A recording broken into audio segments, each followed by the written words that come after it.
Morning, guys. This morning I brought a unit in that has a small miss after the engine warms up. In the mornings cold, it runs fine. Engine purrs, but after the engine warms up, you can feel a slight little vibration coming from the engine. There's no hesitation, nothing like that, no loss of power. It's just engine starts to act up a bit, and the driver says he doesn't like it. So I'm going to go ahead and I went ahead and brought this in. This is an engine that I had worked on before. I had to replace a valve head gasket on this one, so I might have overlooked one of the valves. I might have overlooked this one. Valve might be a little too tight, a little too loose. I'm going to go ahead and take the valve cover off and check it. I just want to make sure that's not the case. I did. There's no check engine light, so the scanner picked up nothing. So I did use the temperature gun on the exhaust manifold.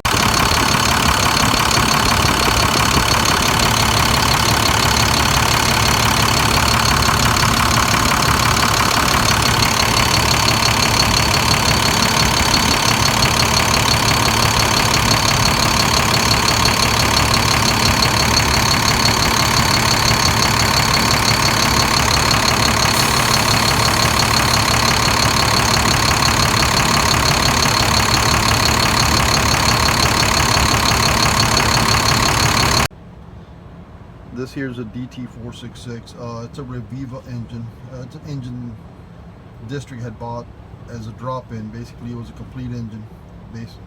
Well, guys, let me go ahead and remove that valve cover. I already removed the bolts off of they were holding it down. You got 10 millimeter bolts. Then you got two 10 millimeter bolts holding the crankcase breather in place, and then of course you got smaller 10 millimeter bolts holding some brackets that will keep your harness out of the way. So basically it was a total of 15 bolts.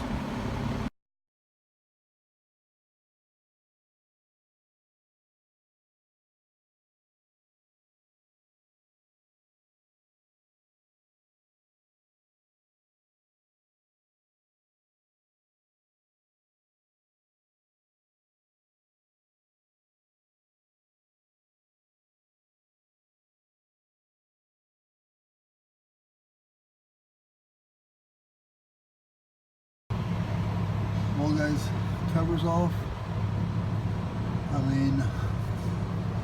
Kind of checking to see connectors on the injectors are fine, and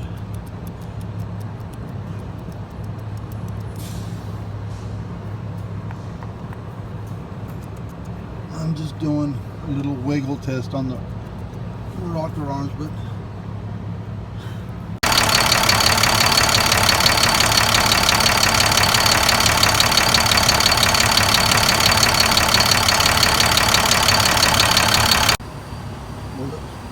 on this one, we already removed the valve cover, returned the engine, set the engine at top dead center. Cylinder number one is top dead center. So what we're going to do now is we're going to run that feeder gauge. I set them at 25.025, and I make it to where it is very, very snug. I'm going to go ahead and check, make sure that all of them are set at 25, and then we'll go ahead and run the engine again, see if it takes care of the little miss. I already found that one in particular, the one where the feeder gauge is actually installed. That thing was, well, first of all, I couldn't rotate the push rod. If the rockers are set at their proper, or if they're loose, basically, either correct or maybe a little too loose, you'll be able to spin the push rod with your fingertip. And on this one, guys, since we have it at top dead center, these two valves are not trying to open or nothing. I could spin the first one. This one I couldn't spin at all. What that tells me is this was a little too tight. The valve was not actually seating properly. There's enough tension on it to basically just put a tiny little hairline crack between the valve seat and the valve head, and that'll cause these engines to vibrate because of that. Compression is off. So I'm going to go ahead and check all of them, make sure they're all set at 20.025, and well, we already found one that was off, so I don't know, we're going to find another, but let me go ahead and show you how I do one, and then I'll go ahead and time lapse the rest. The tension is a little too tight. You have to back off on this adjusting nut and bolt to get it to loosen up. Feeler gauge is 0.025, so I'm going to go ahead and do one or two at regular time, and then the rest I'm going to do a time lapse on. Let me show you how we do these. We already found that this one was off. Feeler gauge didn't go in, so I have to loosen up that nut, back off on that stud until we can get that feeler gauge in there, and then lock it back in place. So let me do that. Well guys, sorry about the noise, but we have another engine running, trying to break it in, so the noise is going to be continuous, but I'm going to go ahead and do this one here. Hopefully you guys can see what I do here. It's a 15 millimeter wrench for the nut. It's a 7 millimeter socket for the stud, and then of course our feeler gauge, the 0.025. All right, let me get going.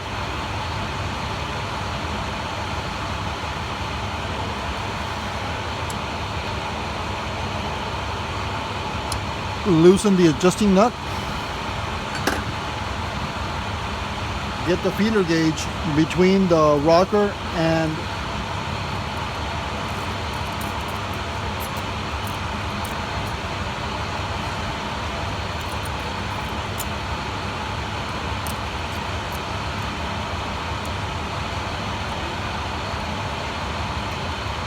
there. I got the little feeler gauge in between the rocker, the little swivel, and the base that goes, the bridge that goes from valve to valve. So now I'm going to go ahead and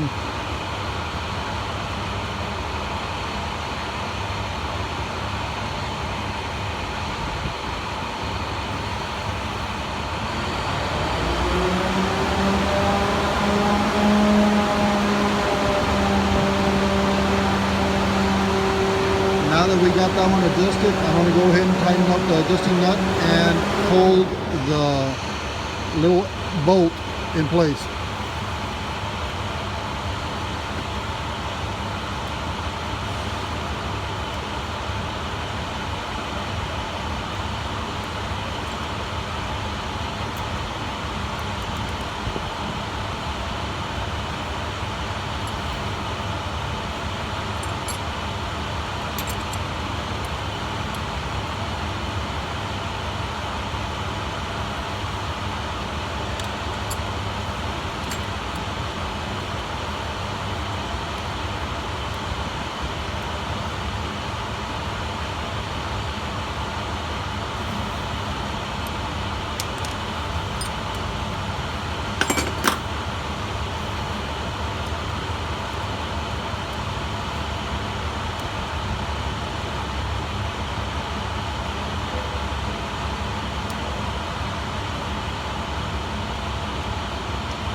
And that's that, guys.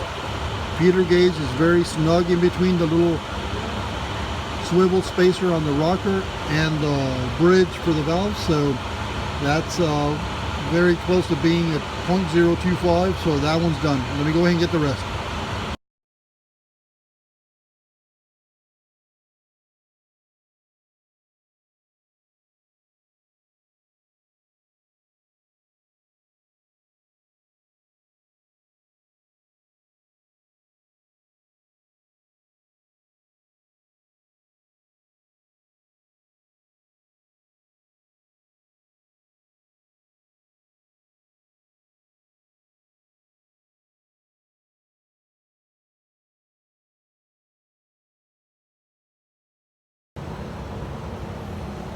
Well guys, we went ahead and turned the engine over 180 degrees.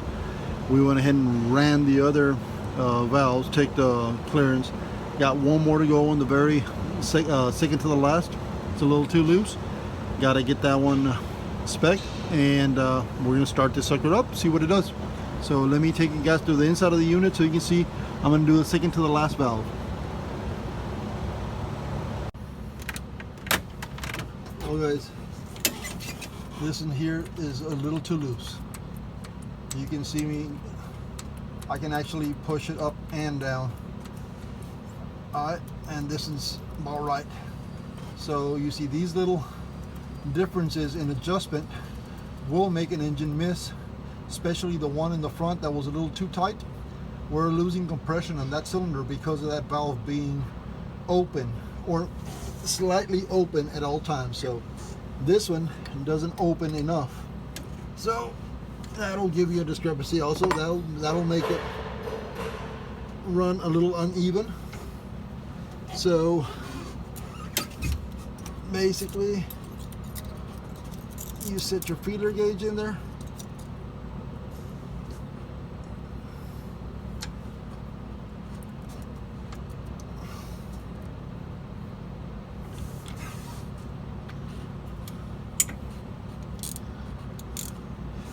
Hold the stud in place.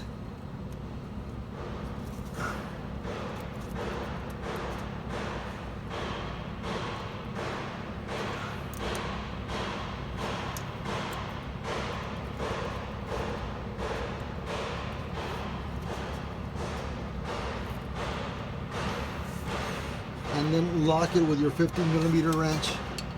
As you lock it, hold this so that the adjusting nut bolt doesn't tighten up. As you lock it with that nut, the little bolt will turn together with the nut, and voila, you remove this, and now you have just enough play. So guys, I'm gonna go ahead and crank the sucker over, let it run for a while, and hopefully our problems are gone. Let me go ahead and start it up.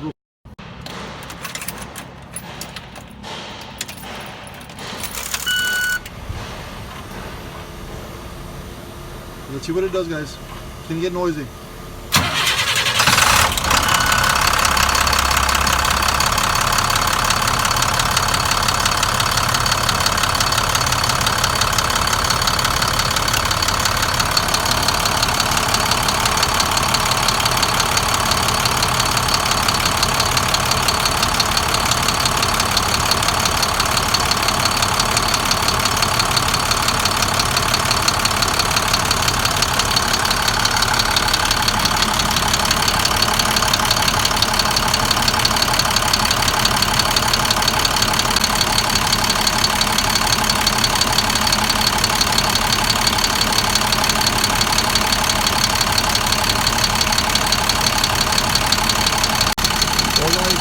It's been a good 20-25 minutes and the engine is still purring like a kitten. Well guys, I still have the unit running, and it's been a good 25-30 minutes and it's still purring like a kitten, guys. I think the problem was that when I put it back together a few months ago, I kind of just didn't do that valve lash about right or correctly, so I missed, I found two. One was over tightened and the other one was all loose, so I think that was the issue, guys. So I'm going to go ahead.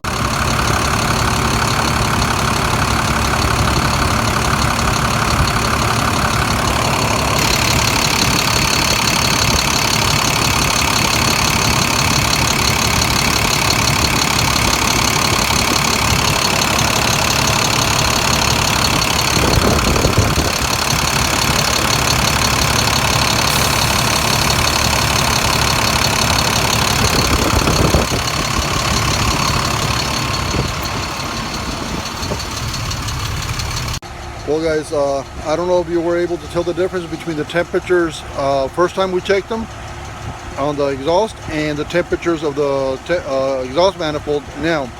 And the first time we checked it, when the unit came in that had that little stumble, temperatures on the first and last cylinder were about 160, 170-ish, and the rest were above 200. This time, now that we adjusted the rockers, temperature on the first cylinder, which was the one that was really tight, is now hitting 193, 194. Second one is like 200. Third one is 260. Fourth one roughly the same. Fifth is 220, something like that. And the last one is 189, 190. That's more or less the way they're supposed to be running.